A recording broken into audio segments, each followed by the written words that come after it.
ಬಂದ ಈ ಜಯಸಿಂಹನಿಗೆ ಹಲೋ. ಗುರಿ ಮುಟ್ಟುವವರೆಗೂ ಶಾಂತಿ ಸಾನೆ ಎಂಬುದೇ ಇಲ್ಲ. ಅನ್ಯಾಯದ ವೀರ, ಅಧರ್ಮದ ಶೂರ ನಾನೇ ಎಂದು ಸಕ್ಕಿನಿಂದ ಮೆರೆಯುವ ಆ ಕೆಂಪೇಗೌಡನ ಕೊಬ್ಬಿದ ಕೊಬ್ಬನ್ನು ಇಳಿಸುವುದೇ ನನ್ನ ಪ್ರಥಮ ಗುರಿ.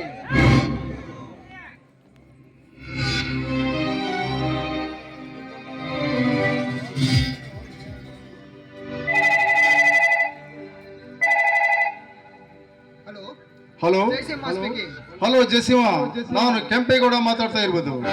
ಹೇಳಿ ಗೌಡ್ರಿ, ಮತ್ತೇನು ಸಮಾಚಾರ? ನಮ್ಮ ಎನಿಮಿ ಸುಂದರನ ಮರ್ಡರ್ ಆಗಿದೆ. ಕೊಲೆ ಮಾಡಿದ ವ್ಯಕ್ತಿ? ಕೊಲೆ ಮಾಡಿದವನು ನನ್ನ ತಮ್ಮ, ಕೊಲೆ ಮಾಡಿಸಿದವನು ನಾನು. ಈಗ ಸಂತೋಷ ಪಡಬೇಕಾದವನು ನೀನು. ಓಕೆ ಗೌಡ್ರಿ, ತುಂಬಾ ಸಂತೋಷ. ಲೇ ಸಿಂಹ, ಇಷ್ಟು ಸಂತೋಷ ಅಷ್ಟೇ ಯಾಕೆ? ಆ ಕಡೆಯಿಂದ ಲೇಡಿ ಬರ್ಡ್ ಬರ್ತಾ ಇದೆ, ಎಂಜಾಯ್ ಮಾಡು. ಎಂಜಾಯ್ ಅಷ್ಟೇ ಯಾಕೆ, ಮುಗಿಸೇ ಬಿಡು. ಗೌಡ್ರೆ, ಅದು ಭಯಪಡಬೇಡ. ಈ ಗೌಡ ಹೇಳ್ತಾ ಇದ್ದಾನೆ, ಜಮಾಯಿಸಿ ಬಿಡು. ಡೋಂಟ್ ವರಿ, ಎತ್ತು ಬಿಡು. ಓಕೆ ಗೌಡ್ರೆ, ಆಲ್ ರೈಟ್. ಚಾಂಡಾಲ, ಚುಡಾಯಿಸಿ ಬಿಡು, ಎತ್ತಾಕಿ ಬಿಡು ಅಂತೆಲ್ಲ ನಾಚಿಕೆ ಆಗಬೇಕು ನಿನ್ನ ಪಾಪಿ ಜನ್ಮಕ್ಕೆ. ಕರೆಕ್ಟ್. ಇವತ್ತು ನಾವು ಗೌಡ ಹೇಳಿದಂತೆ ಮಾಡಲೇಬೇಕು. ಯಾಕಂದರೆ ನಾನೊಬ್ಬ ಅವನ ಶುಗರ್ ಫ್ಯಾಕ್ಟರಿಯ ಮ್ಯಾನೇಜರ್. ಅಕಸ್ಮಾತ್ ನಾನೇನಾದ್ರೂ ಅವನು ಹೇಳಿದಂತೆ ಮಾಡಲಿಲ್ಲ ಅಂದರೆ ಅವನು ನನ್ನನ್ನ ಕೆಲಸದಿಂದ ತೆಗೆದು ಬಿಡ್ತಾನೆ. ಆಗ ನಾ ಹಾಕಿರುವ ಎಲ್ಲ ಪ್ಲಾನ್ ವೇಸ್ಟ್.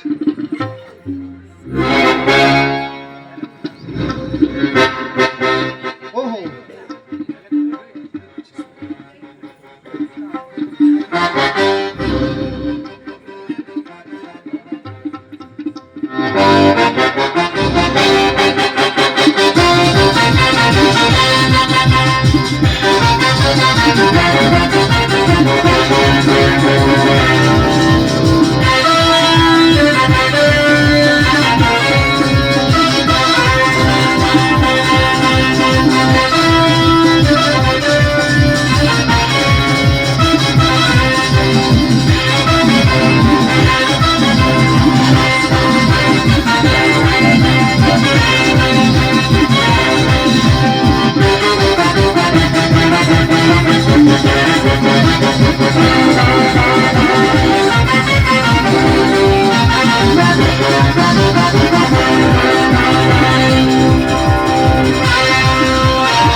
ನಿಲ್ಲು. ನಿನ್ನೆ ನನ್ನ ಒಂದು ಸಹಾಯವಾಗಬೇಕಾಗಿತ್ತು. ನನ್ನಿಂದ ಸಹಾಯ? ಅದೇನಂತ ಹೇಳಿ ಸರ್. ನನ್ನ ಕೈಲಾದಷ್ಟು ಖಂಡಿತ ಸಹಾಯ ಮಾಡ್ತೀನಿ. ಹಾಗಾದರೆ ನನಗೆ ನಿನ್ನ ಪ್ರೀತಿ ಬೇಕು. I love you Ashwini, I love you. ದೂರ ಸರ್ ನಿಂತು ಮಾತನಾಡು. ಈ ರೀತಿ ಮಾತನಾಡಲು ನಾಚಿಕೆ ಆಗೋದಿಲ್ವೇನೋ ನಿನಗೆ? ಮರ್ಯಾದೆಯಿಂದ ಹೇಳ್ತಾ ಇದ್ದೀನಿ, ಸುಮ್ಮನೆ ತೊಲಗಾಚೆ. ಹೊರಟು ಹೋಗಲಿಕ್ಕೆ ನನ್ನ ನೀನು ಕೈಲಾಗದ ಚಂದದಿದ್ದೇನೆ. ಮರ್ಯಾದೆಯಿಂದ ಹೇಳ್ತಾ ಇದ್ದೀನಿ. ಛೆ, ಹೋಗ್ಲಿ ಬಿಡು. ಒಂದು ಹಾಡನ್ನಾದ್ರೂ ಹಾಡ್ತೀಯ? ರಾಕ್ಷಸ, ಈ ರೀತಿ ನಿಂತು ಒಂದು ಹೆಣ್ಣಿಗೆ ಒಂದು ಹಾಡನ್ನಾದ್ರೂ ಹಾಡು ಅಂತ ಹೇಳ್ತಾ ಇದೆಯಲ್ಲ, ನಾಚಿಕೆ ಆಗೋದು ನಿನ್ ಜನ್ಮಕ್ಕೆ. ನೋಡು, ಈ ರೀತಿ ಕೇಳುವ ಮುನ್ನ ಮರ್ಯಾದೆಯಿಂದ ಹೇಳ್ತಾ ಇದ್ದೇನೆ, ಸುಮ್ಮನೆ ಹೊರಟು ಹೋಗು. ಇಲ್ಲದಿದ್ರೆ ನಿನ್ನ ಪಾಲಿಗೆ ಚಾಮುಂಡಿ ಆಗಿ ನಿನ್ನ ರಕ್ತವನ್ನೇ ಕುಡಿಯಬೇಕಾದಿದ್ದು ಎಚ್ಚರವ.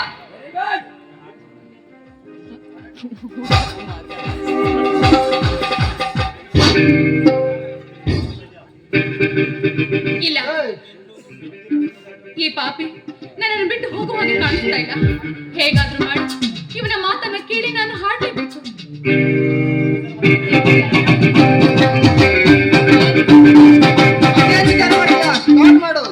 ಸರಿ ಸರ್, ನೀವು ಹೇಳಿದ ಹಾಗೆ ಹಾಡನ್ನ ಹಾಡ್ತೀನಿ.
ಚಂದ್ರನ ತಂಗಿ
ಭೂಮಿಯಲ್ಲಿ ಹಸುರನ್ನು ಚೆಲ್ಲಿ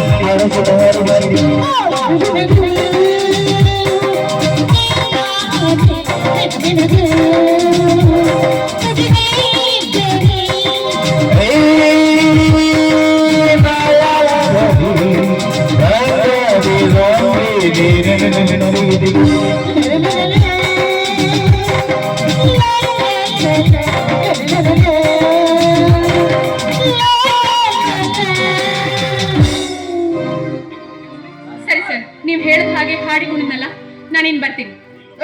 ನಿಲ್ಲು. ಏನು ಬರೀ ಹಾಡು ಹಾಡಿಕೊಂಡಿದ್ರೆ ಮುಗಿದೋಯ್ತು ಅಂತ ಹೇಳಿದೇನೆ? ಅದು ನಿನ್ನ ತಪ್ಪು ಕಲ್ಪನೆ.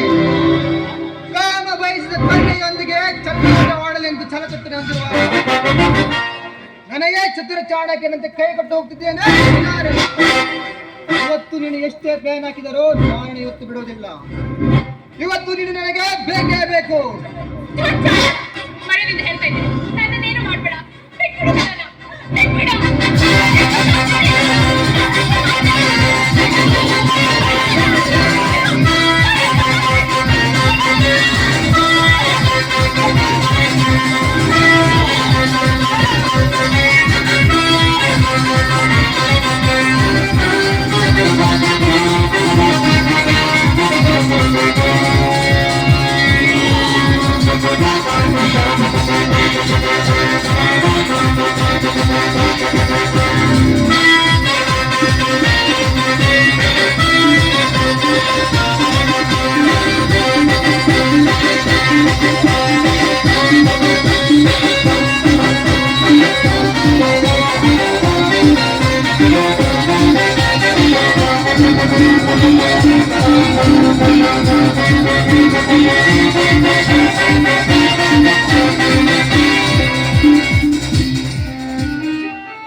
ಸಾರಿ ಮೇಡಮ್, ಆವೇಶದಲ್ಲಿ ದುಡುಕಿ ಬಿಟ್ಟೆ, ದಯವಿಟ್ಟು ನನ್ನನ್ನು ಕ್ಷಮಿಸಿ. ಹಂದಿ ಕುಳಿದವನೇ, ಕ್ಷಮೆ? ನಿನ್ನಂತ ಪಾಪಿಗೆ ಕ್ಷಮೆ ಏನು? ಮಾಡಬಾರದ ಕೆಲಸವನ್ನ ಮಾಡಿ ಕ್ಷಮಿಸಿ ಬಿಡು ಅಂತ ಕೇಳ್ತಾ ಇದೆಯಲ್ಲ, ಹೇಗಾದ್ರೂ ಮನಸ್ಸು ಬರುತ್ತೋ ನಿನಗೆ? ಏಯ್, ಒಂದು ಮಾತು ಹೇಳ್ತೀನಿ ಕೇಳು. ಒಂದಿಲ್ಲ ಒಂದು ದಿನ ರಣಚಂಡಿಯಾಗಿ ನಿನ್ನ ಇಡೀ ಜೀವನವನ್ನು ಸಂಹಾರ ಮಾಡ್ತಿದ್ರೆ ಅಲ್ಲ. ಇನ್ನು ಮುಂದೆ ನಿನ್ನ ಜೀವನದ ಪ್ರತಿಯೊಂದು ಹೆಜ್ಜೆಯನ್ನ ವಿಚಾರ ಮಾಡಿಡು.